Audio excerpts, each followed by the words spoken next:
ओम शांति।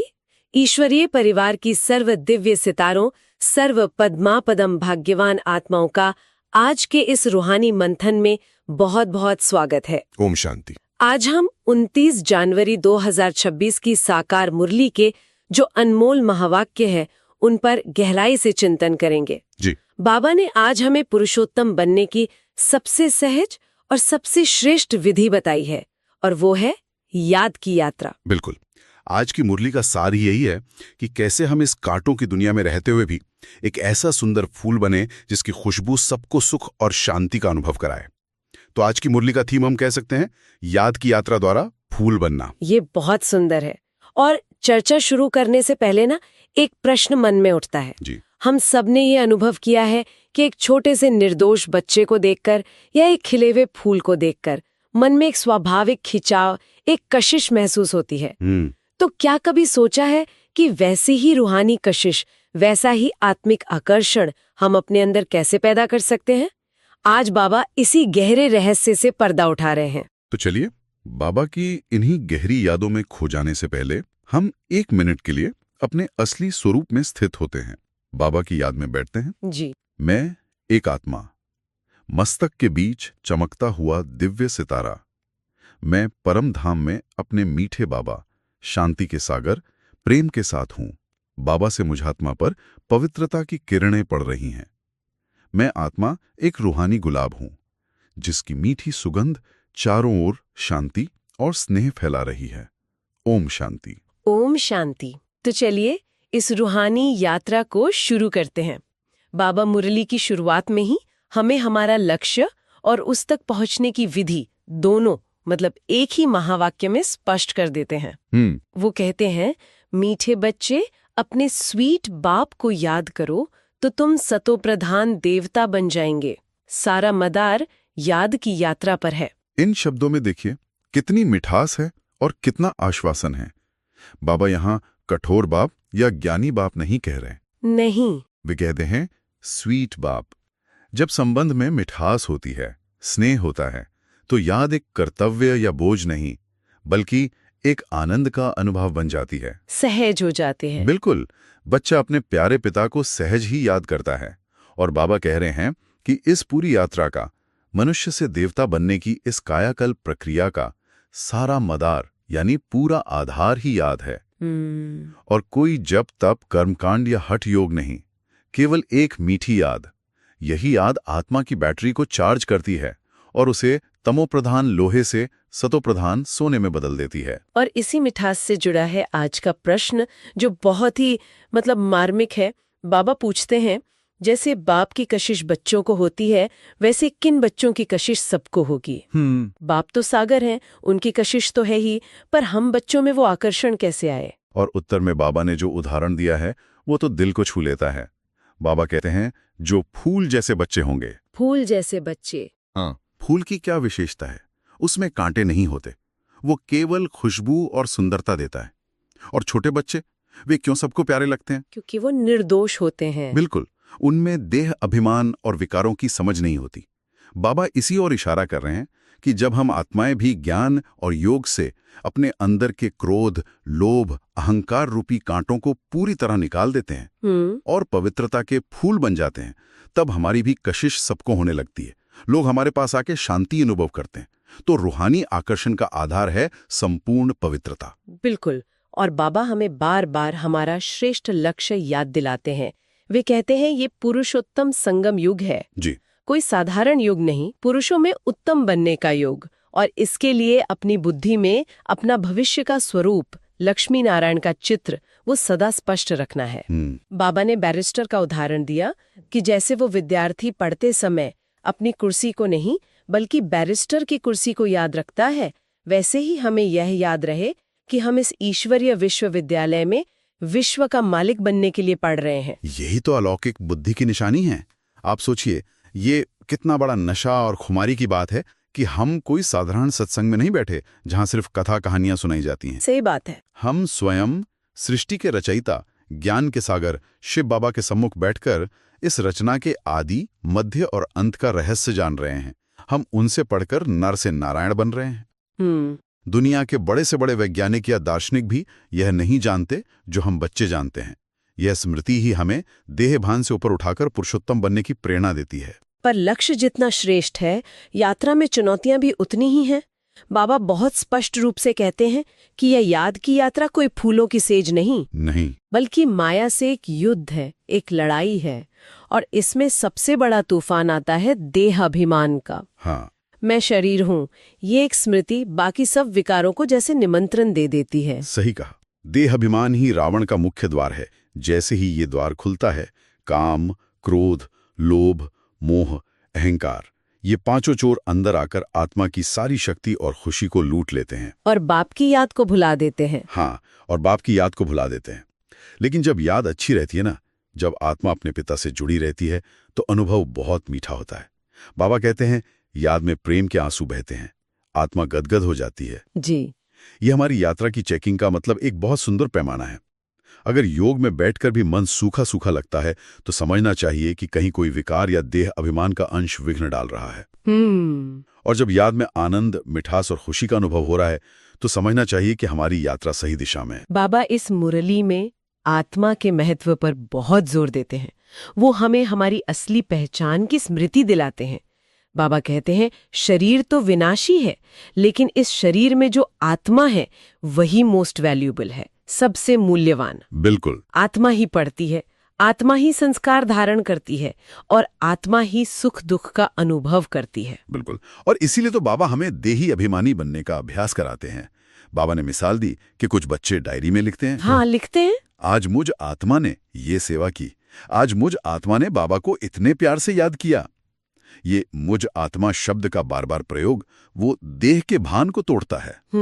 जब हम खुद को एक आत्मा, एक छोटा सा चमकता हुआ सितारा समझते हैं, तो देह की बीमारियां, उम्र, संबंध सब गौण हो जाते हैं। और सोचकर कितना आश्चर्य होता है कि उस नन्ही सी ज्योतिबिंदु आत्मा में 84 जन्मों का अविनाशी पार्ट रिकॉर्डेड है। जी, ये परमात्मा के सिवाय कोई नहीं बता सकता। और इसी आत्मिक स्मृति से जुड़ा है फूल और कांटे का भेद, जिसे बाबा बहुत खूबसूरती से स्पष्ट करते हैं। वे दुनिया का चित्र खींचते हैं कि कलयुग में मनुष्य 5 विकारों के वश होकर एक दूसरे को कांटों की तरह चुभते हैं, दुख देते हैं। सही बात है। इसीलिए ये दुनिया कांटों का जंगल बन गई है, जहाँ हर कोई परेशान है। और बाप जो सुख के सागर हैं, उनका इस जंगल में आना ही इसलिए हुआ है ताकि वे हमें कांटों से फूल बना सकें। बिल्कुल। यानी दुखदाता से सुखदाता। हमारा आदि अनादि गुण सुख देना है, शांति देना है, प्रेम देना है। बाप आकर हमें हमारे उसी स्वधर्म में स्थित कराते हैं, सतयुग, जिसे फूलों का बगीचा कहा जाता है। जी। वहां कोई किसी को दुख नहीं देगा, क्योंकि वहां रावण राज्य ही नहीं होगा। सब आत्माएं अपने दैवी गुणों से भरपूर होंगी। बाबा हमें ड्रामा की गुह्य गति पर भी निश्चय कराते हैं।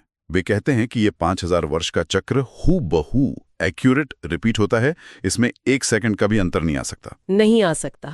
हर आत्मा में उसका पाठ अविनाशी रूप से भरा हुआ है। ये ज्ञान हमें हर परिस्थिति में अचल अडोल बना देता है।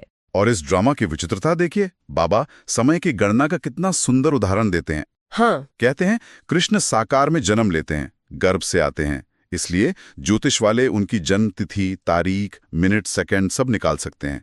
पर शिव बाबा उनका नहीं निकाल सकते। वो तो अजन्मा हैं, अभोक्ता हैं। वे गर्भ में नहीं आते, बल्कि एक साधारण तन में अलौकिक रीति से अवतरित होते हैं। उनका आना जाना इतना गुप्त होता है कि किसी को पता भी नहीं चलता।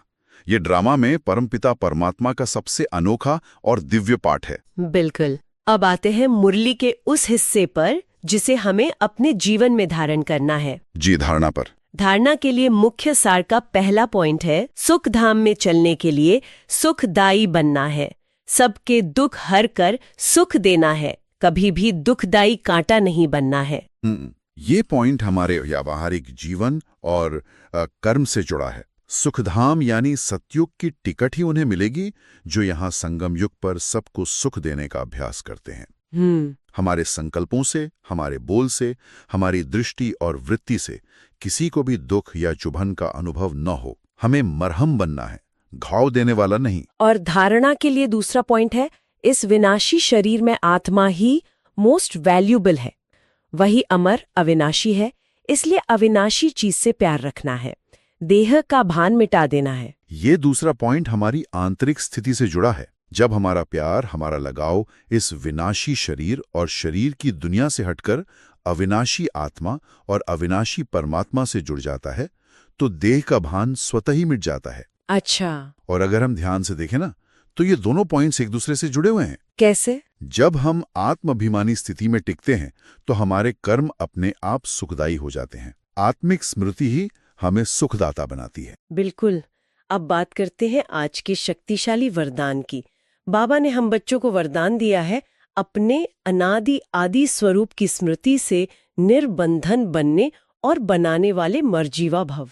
ये वरदान बहुत गहरा है।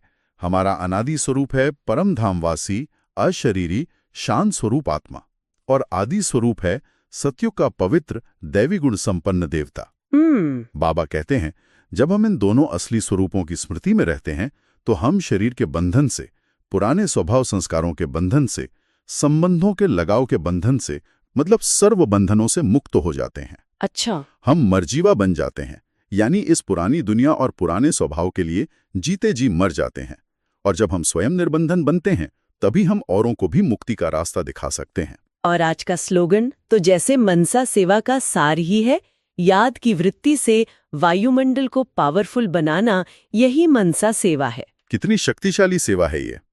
वृत्ति का अर्थ है हमारा आंतरिक दृष्टिकोण, हमारा एटीट्यूड। जी। जब हमारी वृत्ति, हमारे मन की अवस्था निरंतर एक बाप की याद में मग्न रहती है, तो हमारे संकल्पों से बहुत शक्तिशाली और पवित्र तरंगे निकलकर वायुमंडल में फैलती हैं।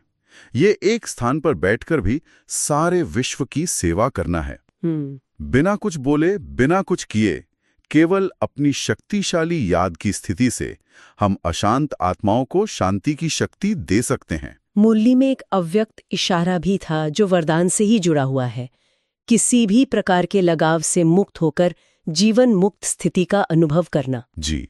लगाव चाहे देह का हो, साधनों का हो या अपनी किसी विशेषता का भी क्यों ना हो, वो हमें अशरीरी और विश्व कल्याणकारी बनने से रोकता है। बिल्कुल। लगाव एक बहुत सूक्ष्म धागा है जो आत्मा के पंखों को बांध देता है और उसे ऊंचा उड़ने नहीं देता। जीवन मुक्त बनने के लिए ज्ञान और योग की कैंची से इन सभी धागों को काटना बहुत आवश्यक है। जी। तो आइए इस वरदान को अपने स्वरूप में समाने के लिए 1 मिनट और बाबा की याद में बैठते हैं। मैं मर्जीवा आत्मा हूं। मैं अपने अनादि और आदि स्वरूप की स्मृति में स्थित हूं। मैं देह और देह की दुनिया के सर्व बंधनों से मुक्त एक निर्बंधन पंछी हूं। मैं बाप समान विश्व कल्याणकारी आत्मा हूं। मुझ आत्मा से मुक्ति, जीवन मुक्ति की किरणें सारे विश्व में फैल रही हैं। ओम शांति। ओम शांति। आज की मुरली के इतने सारे अनमोल रत्नों को याद रखने के लिए हम एक बहुत सरल सा सूत्र बना सकते हैं। फूल बनो, याद करो, सुख दो। वाह, बहुत सुंदर। यही पूरी मुरली का सार है।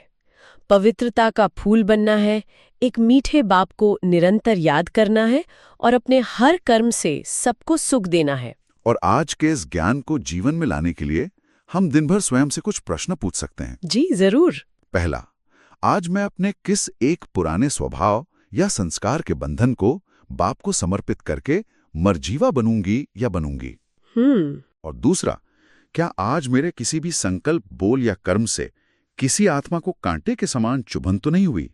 मैं कहां तक सुखदायी फूल बन सका या सकी? इन प्रश्नों पर चिंतन करने से धारणा बहुत सहज हो जाएगी और साथ ही साथ हम इन शक्तिशाली स्वमानों को अपने मन बुद्धि में दोहरा सकते हैं। जी, मैं एक निर्बंधन मर्जीवा आत्मा हूं। मैं बाप समान सुखदाता विश्व कल्याणकारी हूं। मेरी याद की शक्ति से वायुमंडल शक्तिशाली बन रहा है। बाबा की मुरली ज्ञान का अथाह सागर है। इसे केवल सुनना या पढ़ना नहीं है। नहीं, इसे रोज ध्यान से पढ़ना, उस पर गहराई से विचार करना, जिसे मंथन कहते हैं, और फिर उसके एक एक पॉइंट को अपने जीवन में धारण करना, यही पुरुषोत्तम बनने का सच्चा साधन है। हम सभी को ये दृढ़ संकल्प करना चाहिए कि मुरली रोज ध्यान से जरूर पढ़ेंगे। आप सभी आज के चिंतन से निकले अपने विचार या अपने स्वमान नीचे कमेंट सेक्शन में भी लिख सकते हैं, जिससे औरों को भी प्रेरणा मिलेगी।